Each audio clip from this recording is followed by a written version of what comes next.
बलवान हो, 2 लीटर मठा और 8 रोटी पाए, बैल की जैसी ताकत। अगर बैल को नाक पकड़ कर रोक ले तो वो वही खड़ा हो। तो आज ट्रैक्टर से जोती है, कोई मेहनत नहीं लग रही है। तो ये शरीर का हम लोग बहुत बुरी तरह से पतन कर रहे हैं। बड़ा कीमती शरीर है, हाँ, इसमें बहुत चेतना की आवश्यकता है। तो अब हमारे दिमाग में बैठ गया है कि स्त्री शरीर में सुख है, स्त्री शरीरधारी साधक के दिमाग में बैठ गया है पुरुष शरीर में सुख है। अब हम बलात् कितने मिनट रोक सकते हैं जब एक ही घर में, एक ही कमरे में, एक ही सैया में है और हमारे दिमाग में है कि इसमें सुख है, तो हम कितने मिनट लड़ सकते हैं? हम हार जाएंगे और वही दशा हो रही है। अगर ये बात बैठालने की सुख तो सुख सिंधु प्रभु में है। अभ्यास गलत किया है, कोई भी देवता तुम्हें नहीं बचा सकता। गलत अभ्यास किया है, अपना नाश स्वयं कर रहे हो, किसी देवता या किसी का दोष नहीं। काले कर्म में ईश्वर मिथ्या दोष लगाए। ये आचरण गंदे बंद करो बच्चा, नाम जप करो, सात्विक आहार करो, आधा घंटा दंड बैठक मारो, व्यायाम करो, दौड़ो, अभी सब ठीक हो जाएगा। जैसे दाद होती है, उसे खुजलाओ तो अच्छा लगता है, पर बाद में फबद जाती है। बस दाद जैसा सुख मिलता है उसको खुजलाने का, और उसी को सुख समझता है। अभी अज्ञानी है, जानता है नहीं, वीरपात जैसी भयानक मतलब वृत्ति उत्पन्न हो गई। अब उसको किसी दूसरे की जरूरत नहीं, तो अब वो उसे खिलवाड़ समझता है। ऐसे से बच्चे मिले जो दिन में 8-8 बार हस्तमैथुन करते हैं, और उन्होंने ऐसा सर्वनाश कर लिया। तुमने ब्रह्मचर्य को जाना ही नहीं, इधर उधर से हर तरह से भ्रष्ट आचरण, अब वो संतान कैसे हुए? अब देखो, हंसी मजाक की बात है, हम देखा गोदी में है चश्मा लगा, भगवान गोदी में है, शुगर है 500। अब बोलो इनको जवानी आएगी कभी? क्या हुआ? ये गलतियां हो गई। अगर आप 5 वर्ष ब्रह्मचर्य रहे केवल इसलिए कि जो हमारी संतान हो वो बहुत देशभक्त, हरिभक्त, बलवान, विद्वान, ज्ञानवान हो, और आप नियम से दोनों भजन करो, और 5 वर्ष बाद गर्भाधान करके संतान उत्पत्ति के शास्त्र सिद्धांत अगर वो महापुरुष न पैदा हो तो बताना। अगर बादाम ज्यादा खाओगे तो लीवर खराब हो जाएगा। देखो, कुछ दिन बाद देख लेना, ये जो लोग कहते हैं ना कि अरे बाबा लोग सब कहते हैं, देख लेना तुम्हारे पुरखा पानी पा जाएंगे। तुम तो हमारी आत्मा हो, इसलिए तुम्हें प्यार से समझाते हैं।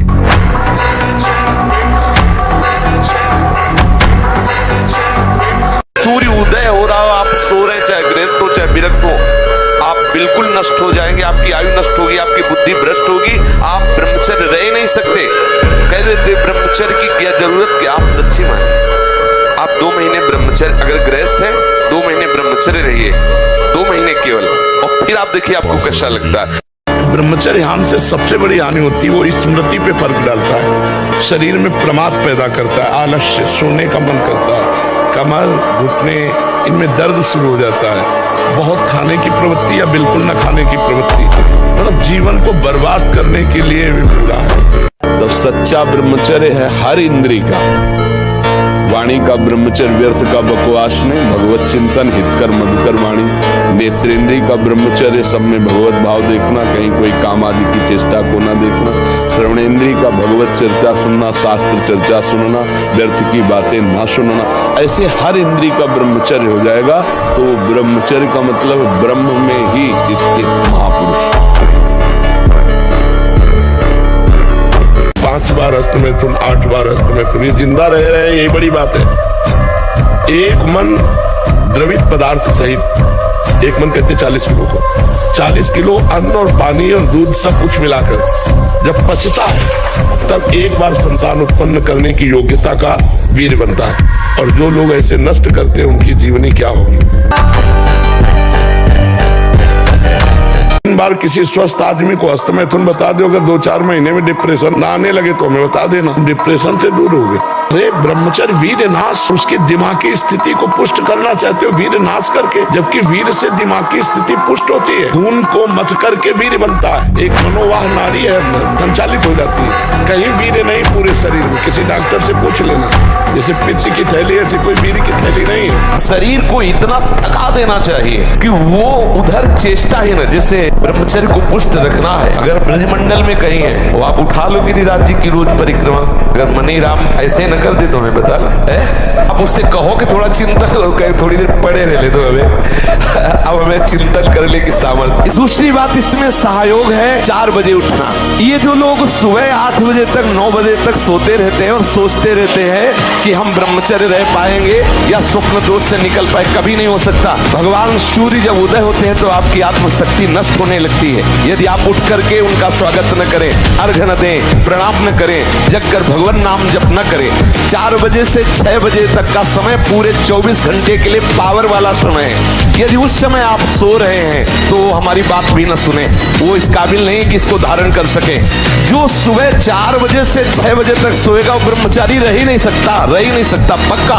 उन्हीं की बात से हमारा परमार्थ शुद्ध होता है। शरीर में जितनी पावर शक्तियां हैं वो सबका अंतिम रूप वीर्य है। सबका अंतिम रूप, सप्तम धातु का अंतिम रूप बनता है जाकर वीर्य। और उस पावर का नाश करने वाला कभी स्वस्थ रह सकता है? कैसी बुद्धि है, कैसा उपदेश है। यहाँ कह रहे हैं कि परमार्थ की शुरुआत ही ब्रह्मचर्य से होती है। इसलिए चाहे गृहस्थ हो चाहे विरक्त, गृहस्थ तो संयम से संतान उत्पत्ति के लिए भगवत प्रणाम करके, भगवत आराधना करके, दिशाओं को नमस्कार करके, तिथि और समय की योग्यता देख करके संतान उत्पत्ति के लिए भगवत पूजा भाव रखकर वो संयोग किया जाता है, सहवास किया जाता है। और भगवान की प्राप्ति के मार्ग में चलने के लिए इसका संचय किया जाता है। कि जिनको लगता है मंडा खा करके, मांस खा करके बलवान बनेंगे, ब्रह्मचर्य पवित्र आहार तो संकल्प बल और शरीर बल दोनों बल पुष्ट होता है। तो ये अपना नाश करना है। कुछ दिनों बाद नींद आना बंद हो जाएगी, कुछ दिनों बाद दिमाग में निगेटिव केवल रह जाएगा, नकारात्मक सोच रह जाएगी। ये जो दशाएं हैं ना, तभी हम कहते पहले तो हम देखते थे कि 10, 20, 50 लोग गांव में तो ऐसे होते थे लंगोट बंद लड़ने लायक कि गाय भैंस का दूध पिया, दंड बैठक मारी, ये बातें। मोबाइल था ही नहीं। इस 35 वर्ष से मोबाइल चला होगा है? इससे पहले नहीं था। ब्रह्मचर्य धारण करने वाले कोई बादाम, हलवा, घी की जरूरत ही नहीं भाई। बिल्कुल सच्ची मानिए। जैसे तप्त भूमि में पैर कैसे पड़ता है, ऐसी बिजली रहती है ब्रह्मचारी के शरीर। बिजली 60 किलोमीटर बिना विश्राम किए चलते देखा है। कमंडल हाथ में चढ़ ब्रह्माकार वृत्ति चले जा रहे। कब आहार मिलेगा, कब विश्राम, कोई मतलब नहीं है।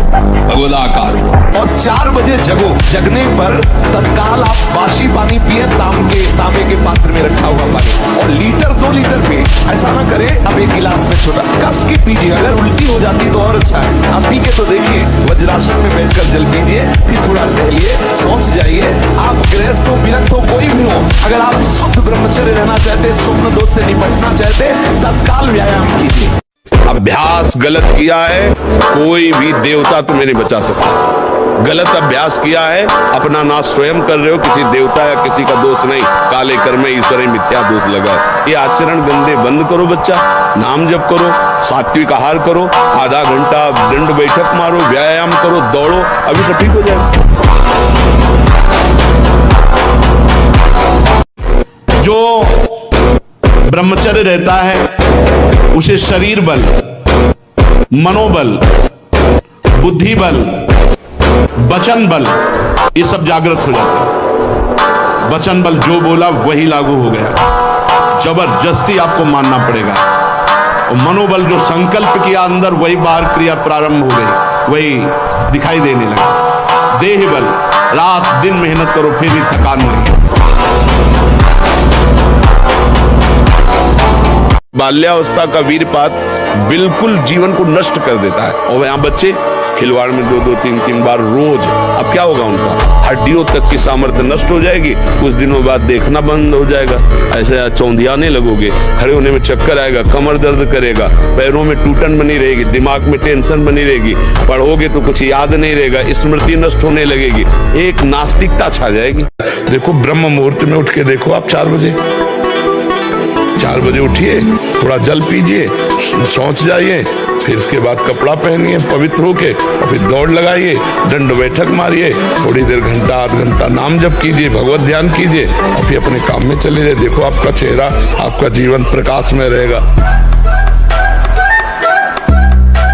आज आजकल बहुत बड़ा खतरनाक चल गया है स्मार्ट मोबाइल इंटरनेट। उसमें क्या है कि बहुत से बच्चे विषयाकर्षण के कारण गंदी फिल्में, जिनमें हमारा शास्त्र आदेश करता है किसी भी पक्षी को भोग करते न देखे, भागवत अन्य शास्त्र भी आदेश करते हैं कोई भी जीव यदि भोग कर रहा हो तो हम ना देखें, और हम मनुष्यों का भोग देखें उसमें। हम सोचे कि हमारा आप कोई क्रिया ना करो, केवल गंदे वो भोग संबंधी चित्र देख लो, तो आपके मन में जो संस्कार बन रहे हैं, जो कामोत्तेजक भाव बन रहे हैं, वो आपको ब्रह्मचर्य नहीं रहने देंगे। सोते जागते उठते बैठते आपका वीर स्खलित हो जाएगा। 6-6 घंटे पद्मासनों पर बैठे, हिल बिना हिले डुले, भीषण कष्ट हुआ पर उसे शांत, तो सुषुम्ना नाड़ी खुली, वीर उल्का में प्राणायाम के द्वारा प्राणों का संयम, शरीर को व्यायाम के द्वारा स्वस्थ, आसनों के द्वारा वश में कर लेना, आहार के द्वारा पवित्र बुद्धि करना, इंद्रिय भोगों का दृश्य श्रवण संभोग इनसे दूर रहना, इंद्रिया पवित्र, तब जाके वीर ऊर्ध्वगामी होता है। उसे कहते हैं अखंड ब्रह्मचारी। ब्रह्मचर्य का नाश करता है। देखने से बदसूरत नजर आने लगेगा, चाहे जितना गोरा हो, चाहे जितना ऊपर से चिकनाहट लगाए हो, लेकिन उसके कपोल और नेत्र बदसूरत होंगे। चिकनाहट से मतलब नहीं है, एक आकर्षण होता है भागवती, होश में नहीं होगा।